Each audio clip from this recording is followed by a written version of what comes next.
இன்றே டவுன்லோட் செய்து உங்கள் ஃபேவரட் ஷோக்களை என்ஜாய் பண்ணுங்க. What is this? என்ன இதெல்லாம் எல்லாமே மாறி இருக்கு. Manager, manager. Yes sir. இந்த செட்டப்லாம் யார் பண்ணது? மேம் தான் இந்த பொசிஷனிங் சரியில்லைன்னு மாத்தி வைக்க சொன்னாங்க சார். யாரு? ஜானுவா? முன்னாடி இருந்தது அவங்க விருப்பப்படி பண்ணது தானே, அப்புறம் எதுக்கு மாத்தினாங்க?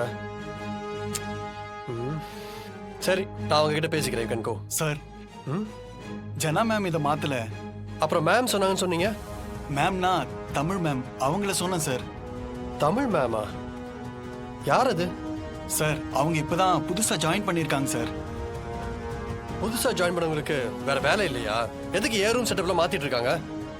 எங்க இருக்காங்க அவங்க? சார், ரைட்ல ஃபர்ஸ்ட் கேபின்ல இருப்பாங்க சார். சரி, நான் பாத்துக்கிறேன், நீங்க கிளம்புங்க. Okay sir. புதுசா வந்தவங்களுக்கு எதுக்கு இந்த தேவையில்லாத வேலை?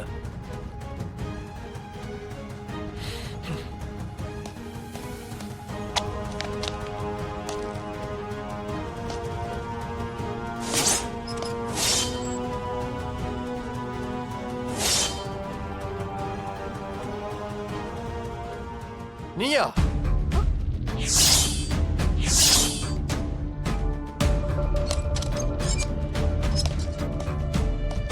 நீங்க என்ன பண்ணிட்டு இருக்க? உனக்கு இங்க என்ன வேலை? இவ்ளோ பெரிய கேபின்ல உட்கார்ந்துகிட்டு இருக்கனே, எனக்கு என்ன வேலைன்னு பார்த்தா உனக்கு தெரியலையா? நான் புதுசா அப்பாயிண்ட் ஆயிருக்கேன். அன்னைக்கு என்னமோ நான் வேலை செய்யற கம்பெனில நீ வேலை செய்ய மாட்டேன்னு ரொம்ப வீம்பா சொல்லிட்டு போன. இப்ப என்ன பயம் விட்டு போயிடுச்சா? எனக்கு என்ன பயம்? பயம் இருக்க போய் தானே அன்னைக்கு கடவுளுக்கு நன்றி எல்லாம் சொன்ன. அது உனக்கு பயந்து இல்ல, உன் மூஞ்சிலே முழிக்க பிடிக்காம சொன்னது. ஆனா அதுக்கப்புறம் நான் யோசிச்சப்பதான் எனக்கு ஒண்ணு புரிஞ்சுது. நான் வேலை பார்த்துட்டு இருந்த இடத்துல இருந்து நீ என்ன வேலையை விட்டு தூக்குனல, அதே மாதிரி உன்னைய உன் வேலையை விட்டு தூக்குறதுக்கு தான் நான் மறுபடியும் இங்க வந்து ஜாயின் பண்ணிருக்கேன். என்ன, நீ வேலை விட்டு தூக்க போறியா?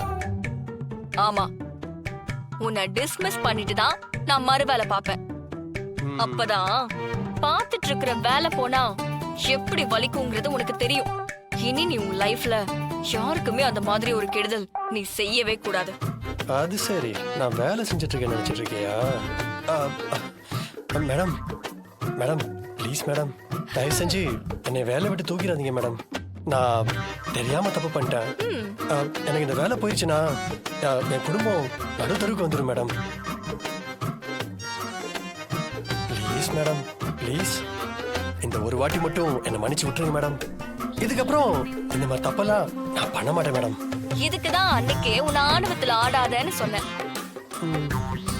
இப்போ என்கிட்ட வந்து இப்படி கெஞ்சிட்டு இருக்க பாத்தியா? இப்படி ஒரு நிலைமை உனக்கு இவ்ளோ சீக்கிரம் வரும்னு நீ எதிர்பார்த்திருக்க மாட்டல? ஆமா மேடம், ப்ளீஸ் மேடம், இனிமே அந்த மாதிரி தப்பு பண்ண மாட்டேன் மேடம். என்னை மன்னிச்சு விட்டுருங்க மேடம்.